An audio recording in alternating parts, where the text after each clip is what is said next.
Welcome to Canerica's podcast, The Digital Shift.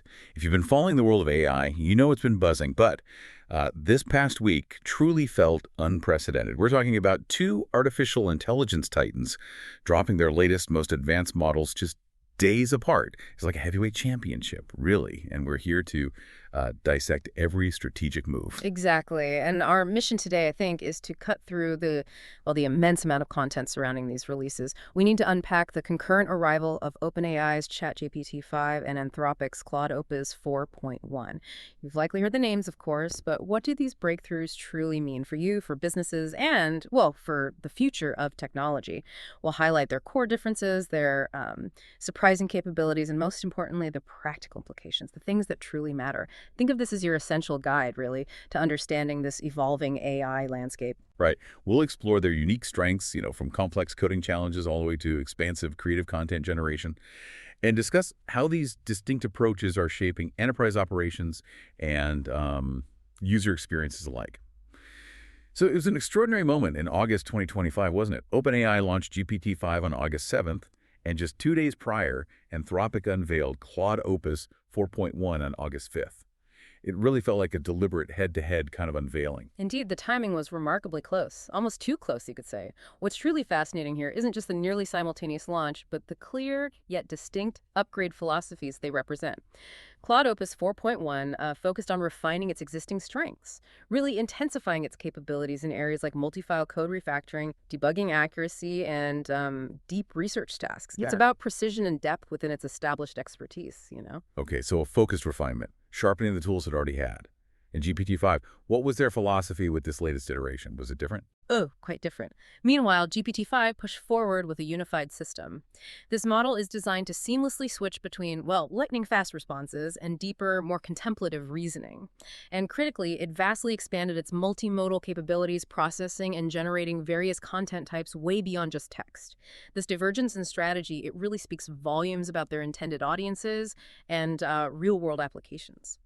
And their availability immediately reflected these different approaches too, didn't it? Yeah. GPT-5 became the default experience for all logged-in users instantly, sort of democratizing its advanced features right away. Mm. But Claude Opus 4.1 took a more distributed path, right? Precisely. Yeah, Claude Opus 4.1 became accessible across Anthropic's API, Amazon Bedrock, Google Cloud Vertex AI, and their specialized Claude Code tool. This approach signals a more, let's say, enterprise-focused deployment, allowing businesses to integrate it into their existing cloud and development environments. It highlights a clear strategic difference, one aiming for broad, immediate user reach, the other for deep, integrated enterprise utility. Fascinating how their foundational strategies play out right there in their distribution. Right. Now let's dive into the core capabilities, because for many of you listening, especially in the tech sphere, coding is paramount. What advancements are we actually seeing from these models on that front? Right. Coding. Well, on the coding front, Claude Opus 4.1 shows remarkable precision, particularly in multi-file code refactoring. Now, this is a notoriously complex challenge in software development. It requires the AI to understand an entire code base, not just, isolated snippets. For instance, Rakuten's engineering team reported that it precisely identifies code fixes without introducing unnecessary changes. It achieved an impressive 74.5% on the SWE Bench verified benchmark. Okay, 74.5% on SW Bench. Can you give us a little context on that benchmark? Sure. SW Bench is a highly rigorous industry test. It measures an AI's ability to fix real-world software bugs found in actual GitHub projects. So achieving that score means Claude acts like a highly accurate surgeon for your existing code base. Very reliable. A surgeon. I like that analogy. So Claude is this surgical tool focusing on accuracy and reliability within large established code bases. But GPT-5 offers something different, right? Something perhaps more geared towards creating new structures. Absolutely, yes. ChatGPT-5 is more of a creative development powerhouse. It shows significant improvements in complex front-end generation, capable of creating functional and, frankly, aesthetically pleasing websites, apps, and games from a single high-level prompt. It scored 74.9% on SWE Bench, verified, so almost matching Claude's precision there, which is notable. But it also scored an impressive 88% on Aider Polyglot, which tests its ability to work with multiple programming languages simultaneously. Okay, so it's versatile across languages too. Exactly. And what's even more compelling, I think, is that human testers actually prefer its code quality 70% of the time, which highlights its ability to not just generate code, but produce well-structured, user-friendly designs. 70% preference, that's significant. It is. So you could think of Claude as the master craftsman meticulously refining existing structures, and GPT-5 as maybe the visionary architect sketching out entirely new functional buildings from scratch. That's a really helpful distinction, especially for listeners thinking about rapid prototyping or building entirely new experiences. Now, beyond just the type of code, what about how much these models can remember or process at once? That's the context window, right? A Yeah. critical measure for complex tasks. Indeed, yeah, the context window is crucial for handling complex multi-part tasks, especially in large projects. It's like the AI's short-term memory. Claude Opus 4.1 maintains a 200,000 token context window. Now, to give you a tangible sense, that's roughly equivalent to, say, 150,000 words or maybe 300 to 400 pages of documentation. Quite a lot. Its design prioritizes consistent, reliable performance throughout that entire context length without degrading. Okay, 200K tokens, solid, reliable performance, Hmm. and GPT-5. How does it stack up in terms of sheer capacity? Does it push the boundaries further? Oh, it pushes them much further. ChatGPT-5 truly boasts a massive 1,000 token context window. 1 million tokens. 1 million. That's a five-fold increase over Claude's. This allows it to process the equivalent of entire software project documentation or even multiple code bases simultaneously. Imagine an AI that can essentially ingest, well, an entire company's knowledge base. Every internal document, every historical report, every line of legacy code all at once. Wow. This moves AI from just a helpful tool to potentially a strategic partner that can cross-reference disparate knowledge in ways no human team possibly could. It could lead to unforeseen efficiencies and insights, really, and it intelligently writes to deeper reasoning when the context complexity demands it, so it effectively manages that vast amount of information. Wow. That's genuinely mind-boggling when you stop and think about the implications. It's not just more data. It's like a qualitative leap in potential comprehension. Yeah. Okay, so beyond just text and code, which are foundational, of course, how do these models handle other forms of content? Are they truly multimodal, processing things like images or audio effectively? Well, this is where ChatGPT-5 really shines with its complete multimodal integration. It processes text, images, audio, and video all within a single unified system. Imagine it converting UI mockups like a drawing of a screen directly into functional code, or even understanding your spoken instructions and video demonstrations to replicate functionality in new code projects. Directly from voice or video. Directly. This capability is frankly revolutionary for fields like front-end development, where visual design elements directly influence code structure. It enables completely new workflows. That sounds incredibly powerful for user experience design and rapid prototyping. Huge potential there. What about Claude Opus 4.1's approach to multimodal content? Is it keeping pace with this unified system idea? Claude Opus 4.1 maintains its strength in pure text optimization. Its architecture dedicates essentially all its processing power to language understanding and code generation. Now, it can leverage external tools for tasks like transcription or image descriptions, but its core model doesn't natively integrate different content types in the same unified way as GPT-5. It's a focus strategy, you see, designed to reduce computational overhead for its specialized tasks and maintain that high precision in language and code rather than trying to be a generalist across all modalities. Right, different philosophies, and it's clear they have different strengths, one pursuing breadth, the other depth and focus. But how do they think? How do they reason through complex problems? What's happening sort of under the hood in their architecture to solve these challenges? That's a great question. Claude Opus 4.1 excels in what we call agentic task reasoning. Think of it as an AI that can break down huge, complex projects, like building a whole software feature into smaller, manageable steps. And then it systematically works through them, always keeping the overall goal in mind. It's designed to maintain oversight of project requirements throughout a multi-step workflow. Its approach is very methodical problem-solving, often research-driven, and it maintains enhanced detail tracking. This makes it particularly effective for those long-running, multi-step technical projects. Okay, so a methodical, step-by-step problem solver, almost like a project manager built in. And GPT-5's reasoning architecture, is it a similar approach or something distinct, especially given its multimodal capabilities? It's distinct. ChatGPT-5 features a dual reasoning architecture. This means it seamlessly switches between quick, almost intuitive responses for simple queries and an extended thinking mode when it determines a problem requires deeper, more deliberate analysis. It's almost like it consciously slows down to solve a complex puzzle, you know? Like switching gears mentally. Exactly. And what's remarkable here is its token efficiency. meaning it gets more done with less computational effort or tokens. It achieves superior results while using, get this, 50–80% fewer computational resources than competing models for similar performance levels. 50 to 80% fewer resources. That's huge for efficiency and cost. It's massive. It's geared for what OpenAI describes as graduate-level problem-solving, handling complex academic and professional challenges with surprising efficiency. Those are impressive technical details on their internal workings. But for many listeners, the proof is in the performance, right? What about their actual performance and benchmarks? How do they stack up in these real-world tests? Right, the numbers. Looking at those, Claude Opus 4.1 achieves that 74.5% score on SWE Bench Verified we mentioned, demonstrating strong, precise performance in real-world coding scenarios. Windsurf also reported a 1 standard deviation improvement over the previous Opus 4 version, highlighting its consistent progress. Okay, consistent improvement for Claude Aye. and GPT-5. ChatGPT-5, especially when its thinking mode is enabled, scores 74.9% on SWE Bench Verified, just edging out Claude there. But it also hits 88% on ADER Polyglot, that multi-language test. An impressive 94.6% on AME 2025 mathematics problem. Wow, nearly 95% on advanced math. Yes, graduate-level math. And 84.2% on MMMU multimodal understanding tasks. So these benchmarks collectively highlight GPT-5's broad spectrum dominance across multiple domains: math, language, multimodal, coding.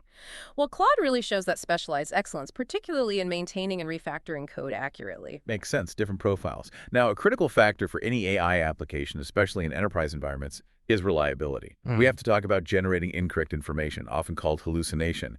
How do these models perform there? Trust is paramount, isn't it? Absolutely. Accuracy and trustworthiness are, well, everything for real-world deployment. You can't build a business process on something unreliable. ChatGPT-5 is reported to be 45% less likely to hallucinate than its predecessor, GPT-4o, and that drops to an astounding 80% less likely when its thinking mode is engaged. 80% less.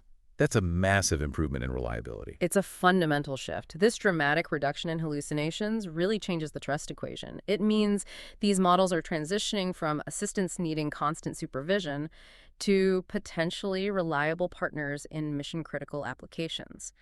Think about the legal, medical, or financial sectors areas where accuracy is absolutely non-negotiable. This kind of breakthrough opens the door to truly integrating AI into core decision-making. That has huge implications. And Claude. Claude Opus 4.1 also reports minimal hallucination rates. They really emphasize its production-ready output, which is crucial for maintaining code integrity and factual accuracy in its specialized applications, like complex coding and research. Okay, so both are making significant strides in reliability, which is reassuring. This whole deep dive into the advancements is incredibly insightful. It showcases the powerful tools now at our disposal. But for many listening, the question remains: how do we actually harness this potential for our own organizations? This isn't just about cool tech. It's about real business impact, right? This is precisely where we at Canerica come in. It's exactly what we focus on. We specialize in helping businesses integrate and leverage the full potential of these agentic AI and advanced AML solutions. The goal is always to stay ahead in competitive markets. We work across various industries: manufacturing, retail, finance, healthcare, driving innovation, and, importantly, tangible impact by optimizing resources and cutting costs. Our expertise lies in developing purpose-built AI agents and custom generative AI models that tackle real operational bottlenecks. We want to ensure that these powerful technologies translate into measurable business value. Could you give us maybe a sense of the kind of solutions you deploy at Canerica? Yeah, certainly. We focus on things like faster information retrieval. Our DocGPT solution is an example there. Smart data analysis with tools like Carl, video analytics for surveillance, but also optimizing inventory, improving sales and financial forecasting, validating arithmetic data, evaluating vendors, intelligent product pricing. It's broad. We deliver solutions that create a measurable impact on productivity and cost efficiency.